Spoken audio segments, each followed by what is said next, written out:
Chapitre 511 Chez Jean de Nobé, nouvel éloge de la corédemptrice. Un mensonge de Judas Iscariote. Le 11 octobre 1946. Jésus est à Nobé. Ce doit être récent, car il est en train de s'organiser et de séparer les apôtres en 3 groupes de 4 personnes pour les répartir dans les maisons. Il garde avec lui Pierre, Jean, Judas et Simon le Zélote, tandis que Jacques, fils de Zébédée, est à la tête du groupe composé de Matthieu, Jude et Philippe, et qu'au 3e est préposé Barthélemy avec Jacques, fils d'Alphée, André et Thomas. Après le dîner, allez là où on vous a offert l'hospitalité. Vous reviendrez ici demain matin, et je vous dirai ce que vous devrez faire. Aux heures des repas, nous resterons ensemble. Rappelez-vous ce que je vous ai dit maintes fois. Vous devez faire connaître ma doctrine par votre manière de vivre entre vous et à l'égard de ceux qui vous accueillent.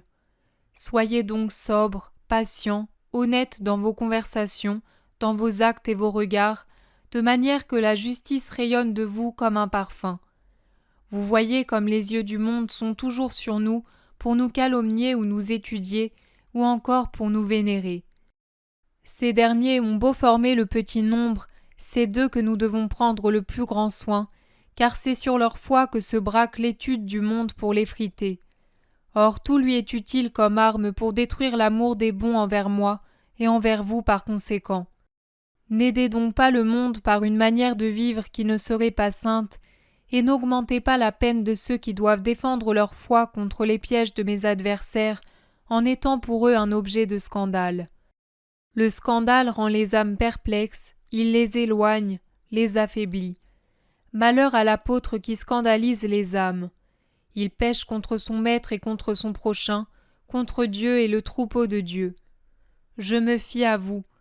Ne faites pas en sorte qu'à ma douleur qui est si grande, il s'en ajoute une autre causée par vous.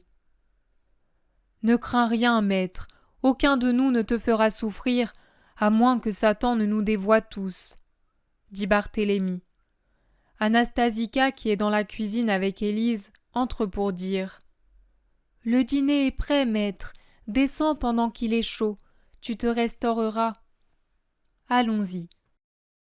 Jésus se lève pour suivre la femme qui prend le petit escalier qui, de la chambre du haut, où l'on a déjà préparé des lits, descend dans le petit jardin et de là arrive dans la cuisine égayée par un feu pétillant.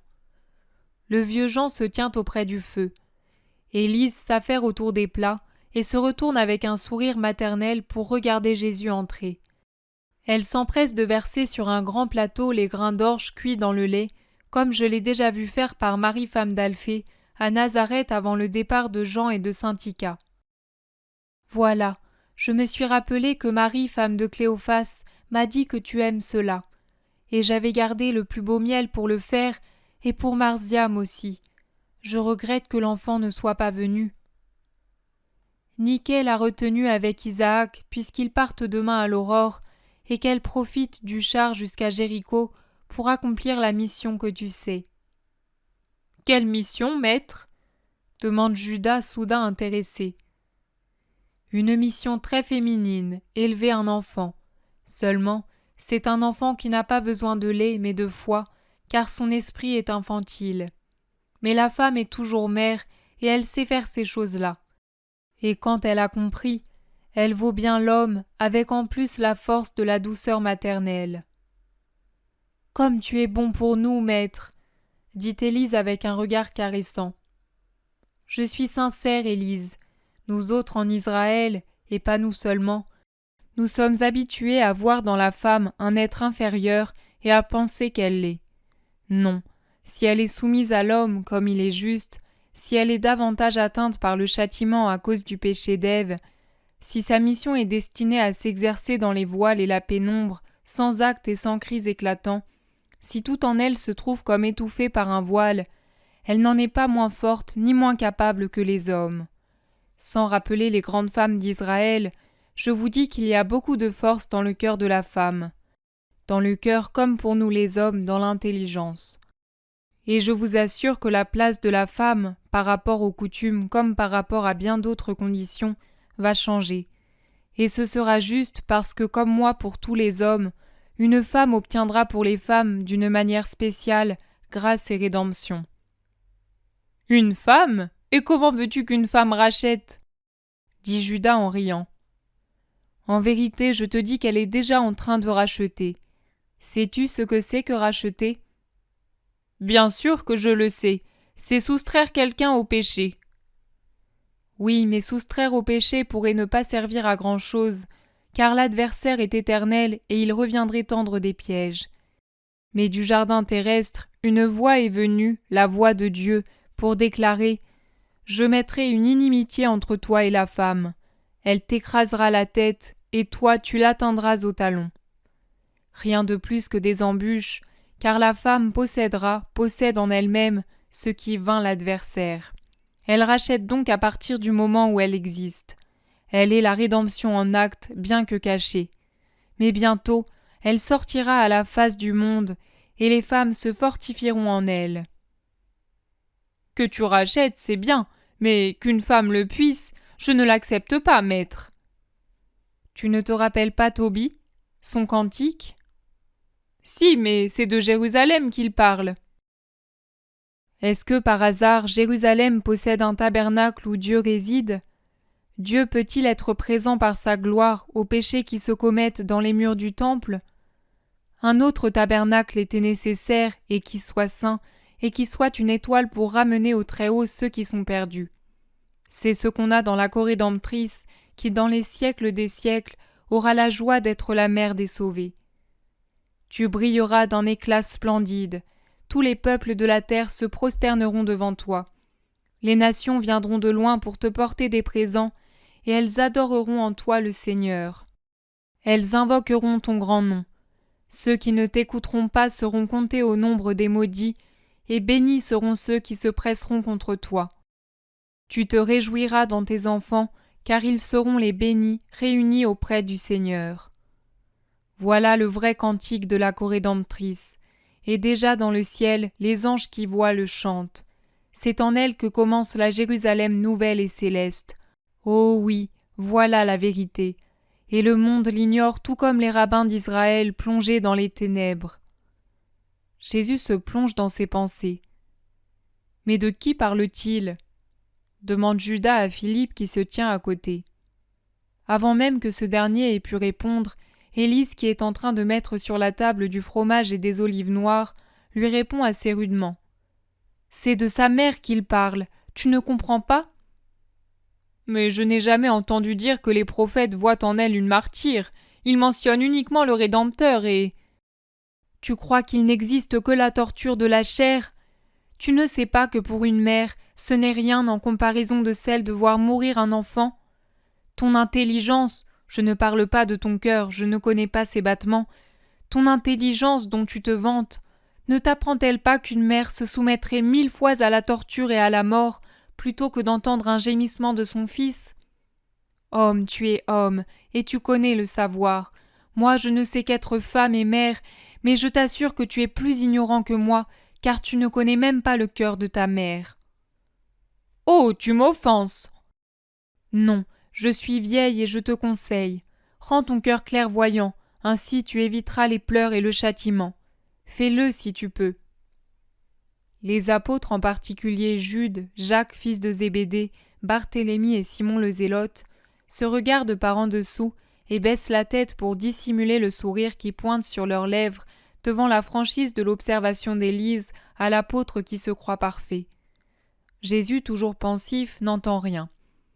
Élise se tourne vers Anastasica et lui dit « Viens, pendant qu'ils achèvent leur repas, allons préparer 2 autres lits, car 3 c'est peu. » Elle s'apprête à sortir. « Élise, vous n'allez pas nous donner le vôtre » s'écrie Pierre. « Cela ne va pas. Jean et moi, nous pouvons dormir sur des tables. Nous y sommes habitués. » « Non, Simon, il y a des treillis et des nattes, mais c'est rangé. Nous allons les monter sur des chevalets. » Les femmes sortent.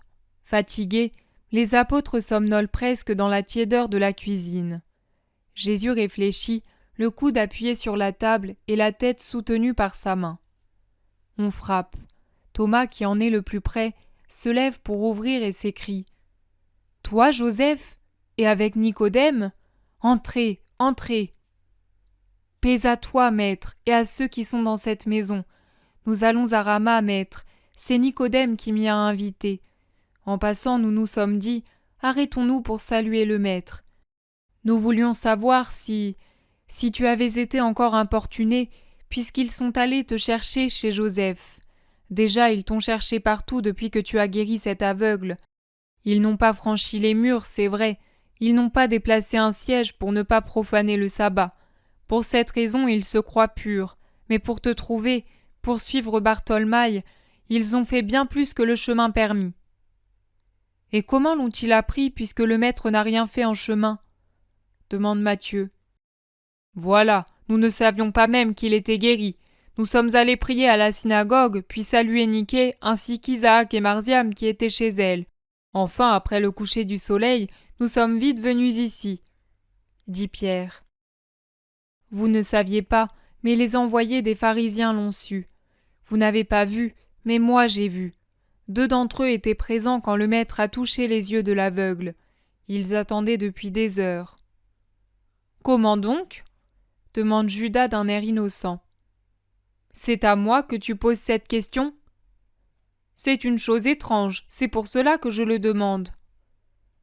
Le plus étrange, c'est que depuis quelque temps, il y a toujours des espions là où se trouve le maître. Les vautours se rendent là où est la proie, et les loups près du troupeau. Et les voleurs, là où un complice a signalé une caravane. Tu as raison. Que veux-tu insinuer ? Rien. Je complète ton proverbe en l'appliquant aux hommes. Jésus est un homme, et ce sont des hommes qui lui tendent des pièges. Raconte, Joseph, raconte, insistent plusieurs. Si le maître le veut, je suis venu pour en faire le récit. Parle, dit Jésus. Et Joseph expose minutieusement tout ce qu'il a noté, toutefois sans préciser que c'est Judas qui a indiqué à l'aveugle le domicile de Jésus. Les commentaires sont nombreux, haineux, affligés selon les cœurs, et Judas est en apparence le plus affligé et le plus fâché contre tout le monde, et spécialement contre l'aveugle imprudent qui est venu se placer sur la route de Jésus un jour de sabbat, en se fiant à la bonté notoire du Maître. « Oh, c'est toi qui le lui as indiqué. J'étais à côté de toi et j'ai entendu. » s'étonne Philippe. « Indiquer ne veut pas dire ordonner de faire. » « Je crois bien aussi que tu ne te serais pas permis de commander au maître d'agir, » intervient Jude. « Moi ? Mais bien au contraire, je l'ai seulement indiqué pour demander au maître une explication. » « Oui, mais indiquer, c'est parfois aussi engager à agir, et cela tu l'as fait, » réplique Jude. « C'est toi qui le dis, mais ce n'est pas vrai, » affirme effrontément Judas. « Ce n'est pas vrai ? » demande Joseph d'Arimathie. « En es-tu bien sûr ? Sûr comme de vivre, de n'avoir jamais parlé de Jésus à l'aveugle, de ne pas lui avoir suggéré de s'adresser à Jésus, et encore moins de l'avoir poussé à le faire immédiatement avant que Jésus ne quitte la ville ? Mais certainement. Et qui a jamais parlé avec cet homme ? Pas moi en tout cas. Je suis constamment avec le maître, jour et nuit, et quand ce n'est pas avec lui, c'est avec mes compagnons. Je croyais que tu l'avais fait hier quand tu es parti avec les femmes, intervient Barthélemy. Hier, j'ai mis moins de temps à aller et revenir qu'une hirondelle en vol. Comment aurais-je pu chercher l'aveugle, le trouver et lui parler en aussi peu de temps ? Tu pouvais l'avoir rencontré. Jamais vu. Alors cet homme est un menteur, puisqu'il a affirmé que c'est toi qui l'avais incité à venir, et où et comment faire, et que tu lui avais assuré que Jésus allait t'écouter et... reprend Joseph d'Arimathie. Judas l'interrompt violemment. Assez, assez ! Il mérite de redevenir aveugle à cause de tous les mensonges qu'il profère. Moi, je peux le jurer sur le saint. Je ne le connais que de vue et je ne lui ai jamais parlé. En voilà vraiment assez. Ton âme est en règle, Judas de Kériote qui ne craint pas Dieu, puisque tu sais que tes actions sont saintes. Heureux es-tu de n'avoir rien à craindre. Lui lance Joseph en le regardant d'un œil sévère, un œil qui le transperce comme une vrille. Je ne crains rien, non, car je suis sans péché. Nous péchons tous, Judas, et c'est encore peu si nous savons nous repentir après les premiers péchés et ne pas accroître leur nombre et leur perversité. » Intervient Nicodème qui jusque-là avait gardé le silence. Puis il se tourne vers le maître et poursuit. « L'ennui, c'est que Joseph de Séphoris a été menacé d'expulsion de la synagogue s'il t'accueille encore, et Bartholomaï en a été chassé. Il s'y était rendu avec son père et sa mère, mais des pharisiens les attendaient à leur synagogue, lui en ont refusé l'entrée et ont crié sur lui l'anathème. »« Mais c'en est trop.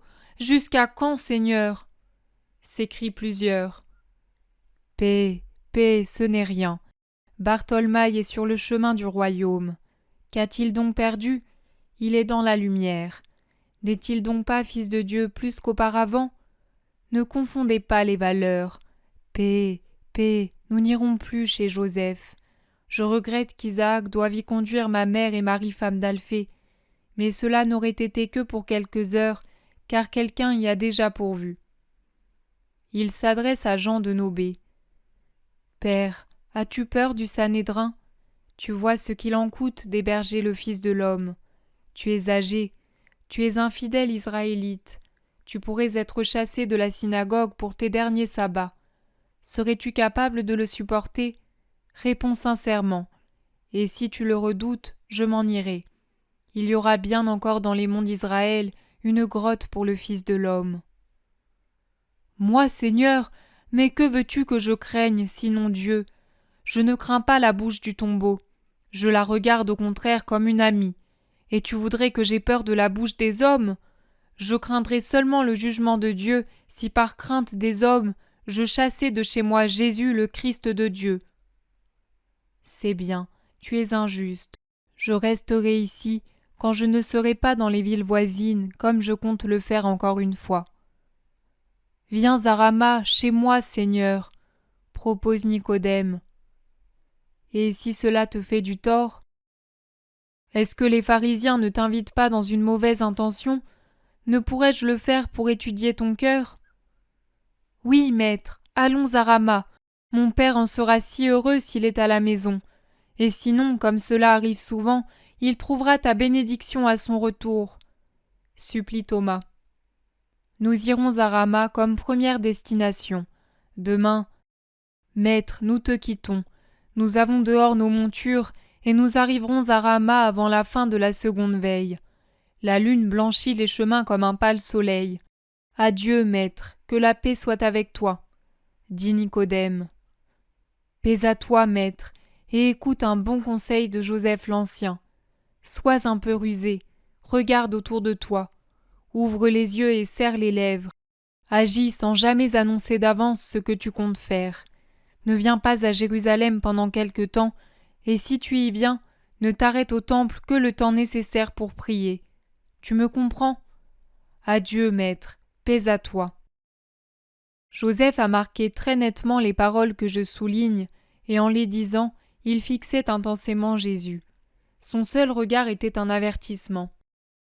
Ils sortent dans le petit jardin sous les rayons blancs de la lune, détachent leur robuste monture attachée au tronc du noyer, montent en selle et s'éloignent sur la route déserte et blanche. Jésus rentre dans la cuisine avec ses apôtres. Mais qu'aura-t-il voulu dire au fond ? Et comment ont-ils fait pour savoir ? Que vont-ils faire à Joseph de Séphoris ? Rien, ce ne sont que des mots, rien de plus. N'y pensez plus. Des histoires passées et sans conséquence. Allons, disons la prière et séparons-nous pour la nuit. Notre Père. Il les bénit, les regarde partir, puis monte avec les 4 apôtres qu'il a retenus dans la pièce où se trouvent les lits.